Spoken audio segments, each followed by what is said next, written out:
दोस्तों, आज इन बदमाश बच्चों को हम मुंबई के ज़ू, जिसे रानी बाग और चिड़ियाघर भी कहते हैं, वहाँ पर लेकर आए हुए हैं। वैसे यही इनका असली घर है, लेकिन फिर भी हम इन्हें इंसानों वाले अपने घर पे रखते हैं।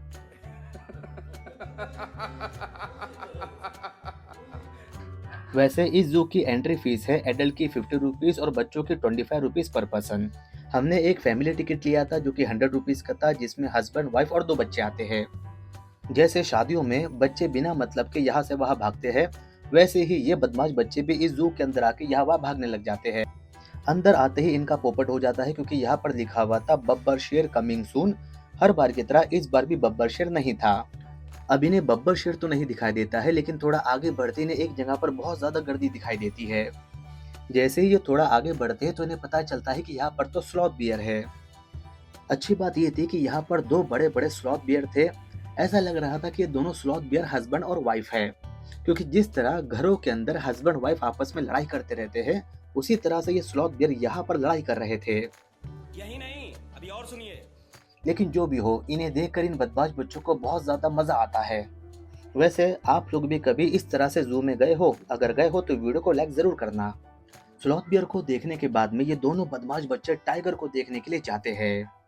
वैसे इन बदमाश बच्चों ने और हमने भी कभी भी अपनी जिंदगी में इतनी पास से टाइगर को नहीं देखा है। अरे भाई, इतने पास से टाइगर को देखने का जो मजा है वो आपको जू के अलावा कहीं पे भी नहीं मिलता।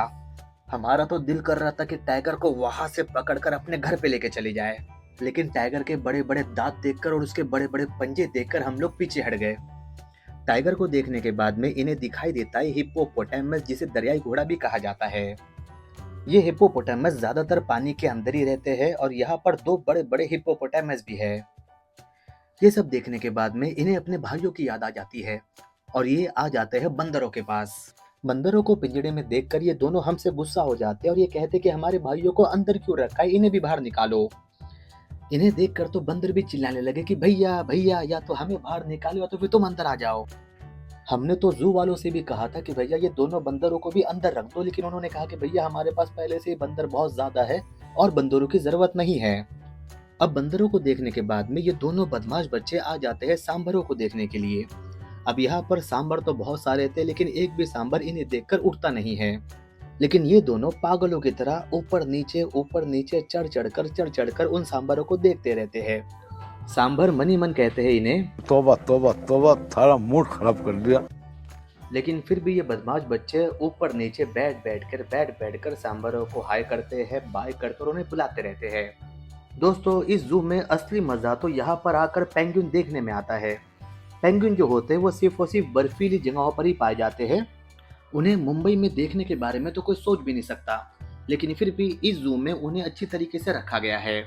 इस जू में तकरीबन 12 से 15 पेंगुइनों को रखा गया हुआ है, जिन्हें खाने के लिए मछलियाँ दी जाती है। यहाँ पर बड़ा सा कैफेटेरिया बनाया गया है जहाँ पर खाने पीने की चीजें मिलती है। अगर आप इस जू में थक जाते हो तो आप यहाँ पर आकर कुछ भी खाने पीने की चीजों को परचेस करके इंजॉय करके खा सकते हो।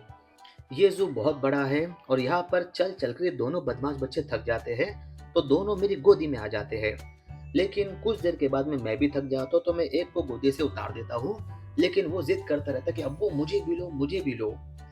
इस जू में और भी बहुत ज्यादा जानवर है जिन्हें देखना अभी भी बाकी है, तो जैसे तैसे करके हम इन्हें मना मना कर आगे घसीटते रहते हैं। इस जू के अंदर बहुत सारे प्रकार के पक्षियां भी रखे गए हुए हैं। जैसे ये थोड़ा आगे बढ़ते तो उन्हें बहुत सारे प्रकार के पैरट दिखाई देते हैं। पैरट को देखने के बाद में ये दोनों बदमाश बच्चे एक्साइटमेंट में मिट्ठू मिट्ठू कहकर चिल्लाते हैं। तभी उनमें से एक पैरट कहता है, अरे एक्साइटमेंट मतलब क्या? कहाँ बैठा हूँ, किससे बात कर रहा हूँ, क्या बात कर रहा हूँ, समझ में नहीं। कंट्रोल कंट्रोल उदय। इसके बाद में ये टोटल्स और टर्टल देखने के लिए आते हैं। यहाँ पर पानी के अंदर बहुत सारे प्रकार के टर्टल है। अब इन्हें देखने के लिए बम्बू के ऊपर चढ़ ही नहीं पाते हैं। एक बार चढ़ते हैं, फिर गिरते हैं, फिर चढ़ते हैं, फिर गिरते हैं, यही करते रहते हैं। यहाँ पर सबसे ज्यादा मजा क्रोकोडाइल यानी कि घड़ियाल देखने में आता है। यहाँ पर इस कांच के पीछे 2 बड़े बड़े से क्रोकोडाइल है और उस तरफ 2 बड़े बड़े से घड़ियाल है। वैसे एक प्रोग्राम आता है मोगली का द जंगल बुक, उसमें मगरमच्छ को क्या नाम से पुकारते हैं, अगर आपको पता हो तो कमेंट बॉक्स में टाइप करके जरूर बताना। यहाँ पर 3 से 4 नकली मगरमच्छ भी बनाए गए हैं, जिनके ऊपर ये दोनों बदमाश बच्चे बैठकर फोटो खिंचाते और वीडियो बनाते हैं। लेकिन दोनों में से एक बदमाश बच्चा रोने लग जाता है क्योंकि उसको लगता है कि ये असली मगरमच्छ है। ये सबसे पहले तो अपने जूतों को उतार के फेंकता है और उसके बाद में अपने हाथों की घड़ी को निकाल के फेंकता है। दिन भर घूमने के बाद में दोनों बदमाश बच्चों को भूख लगने लग जाती है, तो हम इनके लिए समोसा और आइसक्रीम लाते हैं। आइसक्रीम तो ऐसे खाते कि ये खा खाकर अमिताभ बच्चन बन जाते हैं। इसके बाद में ये दोनों बदमाश बच्चे जाते हैं चीता और हाइना देखने के लिए। अब चीता इतने पास से देखकर बहुत ही मजा आता है।